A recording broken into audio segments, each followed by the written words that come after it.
Hi, welcome to our channel.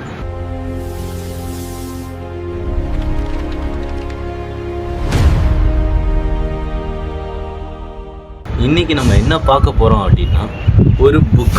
அதாவது நம்மளை லைஃப்பில் எப்படி கொண்டு போகும், அடுத்த ஸ்டெப்புக்கு எப்படி கொண்டு போகலாம் அப்படிங்கிறத நமக்கு இந்த புக் நமக்கு சொல்லித்தரும். இந்த புக்கோட பேர் த 48 Laws of Power. இந்த 48 Laws of Power அப்படின்னா நமக்கு ஒரு மேனிப்புலேஷன் புக் மாதிரி வச்சுக்கோங்களேன். ஏன்னா இந்த புக்கை ஜெயில்ஸ்லேயே இந்த புக்கை எல்லாத்தையும் பேன் பண்ணிட்டாங்க. ஏன்னா அங்கே இருக்க கைதிகள் இதை படித்து அவங்க மேனிப்புலேட் பண்ணி ஈஸியாக வெளியாகிறதுக்கும் இந்த மாதிரி நிறைய பொட்டன்ஷியலாக ரிஸ்க் இருக்குதுன்னு தெரிஞ்சு இந்த புக்கை ஜெயில்ஸ்லலாம் பேன் பண்ணிட்டாங்க. அந்த புக்கோட பேர் தான் த 48 Laws of Power. இப்போ உங்களை இந்த சொசைட்டி எல்லாரையுமே நல்லவங்களா இருந்தால் நமக்கு நல்லதே நடக்கும் அப்படின்னு சொல்கிறாங்க. ஆனால் அது உண்மையா இல்லை, உங்களுக்கே தெரியும் உண்மையா பொய்யா அப்படிங்கிறது நமக்கு தெரியாது.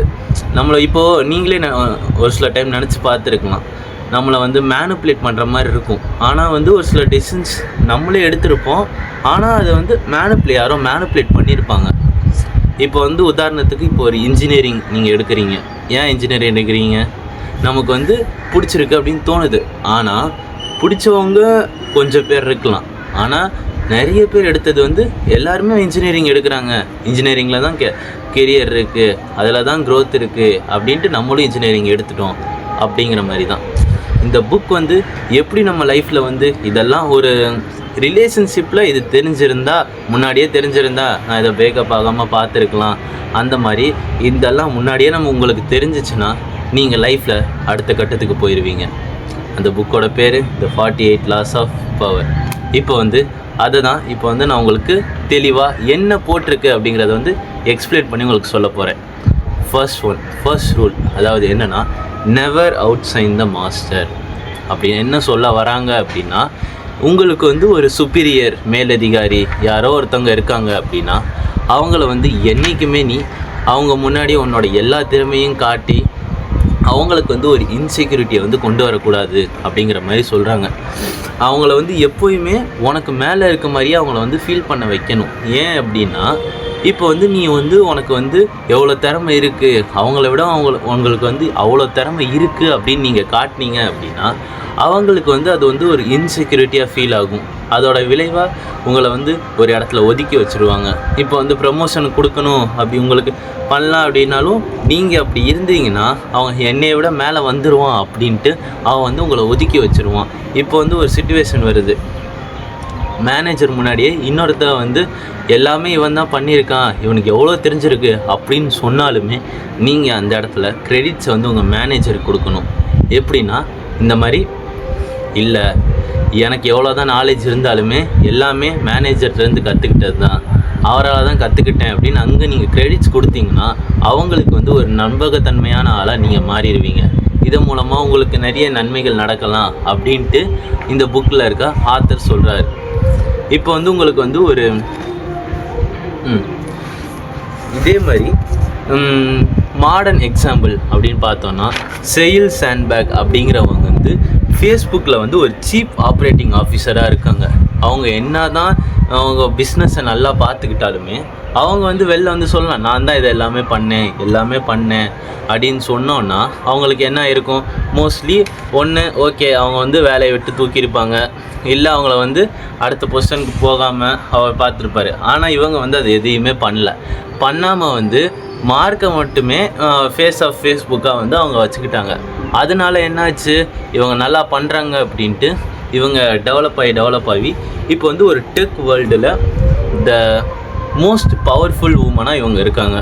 இப்போ அடுத்தெல்லாம் நம்ம பார்ப்போம். என்னென்னா, never put too much trust in your friends, learn how to use enemies. இதில் என்ன சொல்ல வராங்க அப்படின்னா, உங்கள் ஃப்ரெண்ட்ஸ் மேலே நீங்கள் நிறைய நம்பிக்கை வைக்காதீங்க. ஏன்னா இப்போ துரோகம் பண்ணுறாங்க அப்படின்னா, துரோகன்ற வார்த்தை எப்படி பண்ணுறாங்க நமக்கு தெரிஞ்சவங்க, உங்கள் கூட க்ளோஸாக இருக்கவங்க அந்த மாதிரி ஒருத்தவங்களால தான் உங்களுக்கு வந்து துரோகம் பண்ண முடியும். யாருன்னே தெரியாமல் தேர்ட் பர்சனோ எனிமியால் உங்களுக்கு வந்து துரோகம் பண்ண முடியாது. உங்களை பற்றி நல்லா தெரிஞ்சு வச்சுருக்க உங்கள் ஃப்ரெண்டால் மட்டும்தான் துரோகத்தை பண்ண முடியும். இப்போ வந்து ஃப்ரெண்ட்ஸால் தான் ஈஸியாக உங்களால் துரோகத்தை பண்ண முடியும். ஆனால் அந்த இப்போ வந்து நீங்கள் ஒரு ஃப்ரெண்ட்ஸ் வந்து உங்கள் கூட இருக்கும்போது ஒரு அட்வான்டேஜ் எடுத்துக்குவாங்க. உங்களை வந்து ஒரு இதாக யூஸ் பண்ணிக்கிட்டு உங்களோட கைண்ட்னஸையோ அதை வந்து அவங்க அட்வான்டேஜாக எடுத்துக்கிட்டு அவங்களுக்கு என்ன பண்ணணும், அவங்களுக்கு தேவையான காரியத்தை சாதிக்கவும் பார்ப்பாங்க. நல்லவங்களும் இருக்காங்க, நான் அவங்கள பற்றி சொல்லலை, இந்த மாதிரி அவங்க சொல்கிறத சொல்கிறேன். இப்போ வந்து நம்ம வந்து இப்போ ஒரு கிளாஸில் இருக்கோம். நம்மளோட பெஸ்ட் ஃப்ரெண்ட் வந்து நம்மளோட ப்ராஜெக்டில் வந்து சேர்ந்து பண்ணலாம் அப்படின்ட்டு அவன் வரேன் அப்படின்றான். ஆனால் அவனுக்கு வந்து ஒன்றுமே தெரியல அப்படின்னா அவன் என்ன பண்ணுவான், உங்களை கவராக வச்சுக்கிட்டு எப்படியாச்சும் ஓபி அடிச்சுட்டு கிரெடிட்ஸை வாங்கிடலாம் அந்த மாதிரி பார்ப்பாங்க. அதே வந்து உங்கள் கூட இருக்கிறதுல வந்து யாருன்னே தெரியாது, யாருன்னு கிளாஸில் வந்து எப்போயுமே ஒரு காம்படிஷனே இருக்கும் உங்களுக்கும் அவனுக்கும். அப்படி இருக்கும்போது இப்போ வந்து நம்ம அவங்க கிட்ட போயிட்டு அவங்க வந்து உங்கள் டீமில் சேர்றாங்க அப்படின்னா காம்படிஷன் இருக்கும்போது உன்னை விட எனக்கு தான் நிறைய தெரியும், நான் நிறைய பண்ணுறேன் அப்படின்னு 2 பேருமே பண்ணும்போது டீம் ரொம்ப நல்லாவே க்ரோ ஆகும் அப்படிங்கிறத வந்து சொல்ல வராங்க. ஃப்ரெண்ட்ஸாக இருந்தாங்கன்னா அதை வந்து நம்மள்கிட்ட இருக்க அட்வான்டேஜாக எடுத்துக்குவாங்க. அதே நம்மளோட எதிரி இருந்தாங்கன்னா உங்களுக்கு வந்து ஒரு மிகப்பெரிய ஒரு பவராக இருக்கும். எனிமியை யூஸ் பண்ணிக்கோங்க, ஏன்னா அவங்க தான் உங்களோட தப்பை வந்து பாயிண்ட் அவுட் பண்ணி உங்கள்கிட்ட சொல்ல முடியும்.